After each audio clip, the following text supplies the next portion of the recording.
Good morning, capitalists. Here is everything you should know today. Hello, capitalists. Here is everything you should know today. Trump gold coin advances as Treasury grants rare authority. AI chip execs charged over smuggling NVIDIA chips to China. NVIDIA $20 billion growth deal faces antitrust scrutiny. Crypto.com cuts workforce by 12% in AI pivot.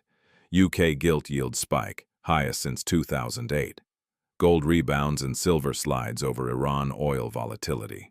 Here's today's markets and assets update, sponsored by Golden Crest Metals. It was a red day across the major indexes. The Dow is at 45,872.53, down 0.32%. The S&P 500 is at 6,545.05, losing 0.75%. The Nasdaq dropped to 21,823.64, down 1.21%. Volatility ticked higher. The CBOE VIX rose 7.02% to 25.75, signaling increased uncertainty in the air. On the commodities side, gold gave back some ground, falling 0.47% to $4,584. Silver also eased, down 1.99% to $69.81. Bitcoin is lower as well, now trading at $69,841, off 0.65% on the day. Welcome back to the show, everyone. We've got a mix today, from a rare commemorative coin honoring a sitting president to serious export violation charges in the AI space, antitrust questions around big tech deals, layoffs in crypto, and then the bond and metals markets reacting to geopolitical tensions. Let's dive in. First up, something pretty unusual out of the U.S. Mint. They're moving forward with a commemorative gold coin that features President Donald Trump. The Commission of Fine Arts approved the design on Thursday. It shows an obverse portrait of Trump based on an official White House photo, with a reverse featuring a bald eagle. This ties directly into America's 250th anniversary celebrations coming up in 2026, the semi-quincentennial. What's notable here is how they got it done. The Treasury Department is invoking rare statutory authority under 31 U.S.C. Section 5112, which gives the Secretary discretion over designs for bullion and proof gold coins. That lets them bypass the usual rules that prohibit living persons from appearing on U.S. currency. This is a non-circulating bullion coin, so it's separate from everyday money rules.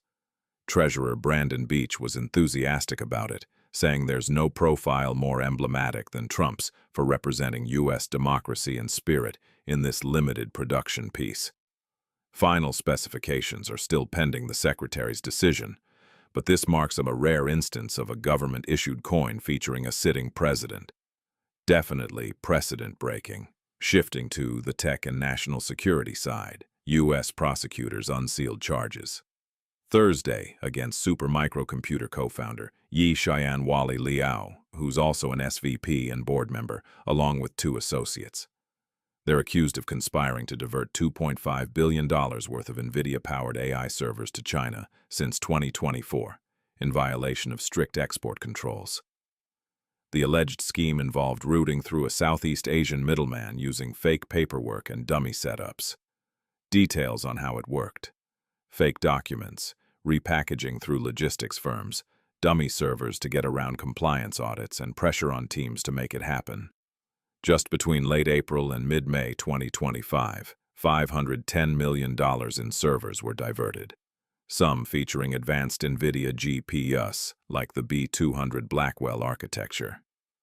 No Commerce Department license was ever obtained for those China exports. The key figures: Liao and contractor Ting Wei Willie Sun were arrested Thursday. Sales manager Ruizan Stephen Chang is still a fugitive. Supermicro's response was quick. They placed the involved employees on leave, terminated the contractor relationship, and said the alleged conduct violated company policies and controls.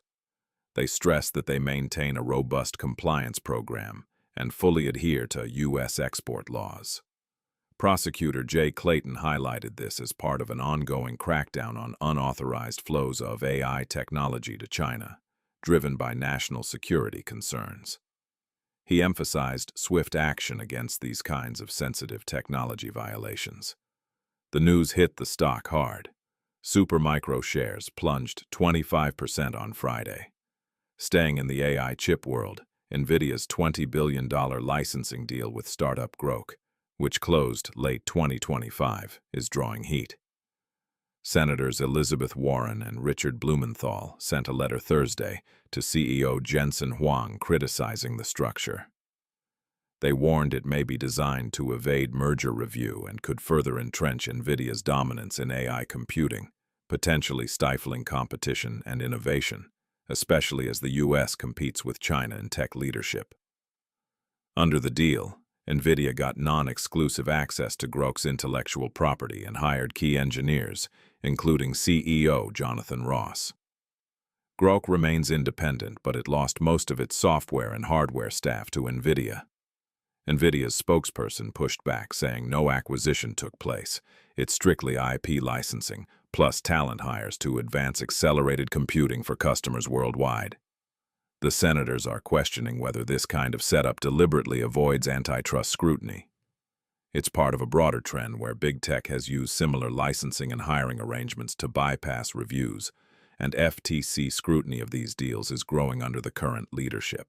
Over in crypto, Crypto.com announced Thursday it's laying off about 12% of its workforce as it integrates AI across the enterprise. CEO Chris Marsalek was blunt about it. Companies that don't adopt AI quickly will fail in this evolving industry. The cuts targeted roles that can't adapt to the new AI-driven structure, with all affected employees notified as of March 19, 2026. Marsalek posted on X that this pivot is essential for survival, fitting into the wider trend of efficiency-driven cuts across tech and crypto. This isn't the company's first round. It follows a 20% global workforce reduction back in 2023 after the FTX collapse, when the focus shifted to financial prudence. We're seeing more crypto firms citing AI in their job cut explanations as they streamline operations amid market shifts. Finally, a quick look at fixed income and precious metals amid the ongoing geopolitical tensions. UK 10-year gilt yields surged Friday to 4.933%, the highest since the 2008 crisis, up 9 basis points on the day. The 2-year was up 11 basis points to 4.513%. Long-end gilts were already over 5% before the U.S.-Israel war with Iran escalated, but there's been sharp repricing since the conflict began. The Bank of England kept its benchmark rate steady, citing a near-term inflation rise from the war. Markets are now pricing in hikes starting next month, potentially to at least 4.25%. The UK's heavy reliance on imported energy has amplified the oil and gas price surges, especially after issues in the Strait of Hormuz, driving the gilt sell-off. That puts more pressure on Finance Minister Reeves's fiscal rules, with higher yields raising borrowing costs.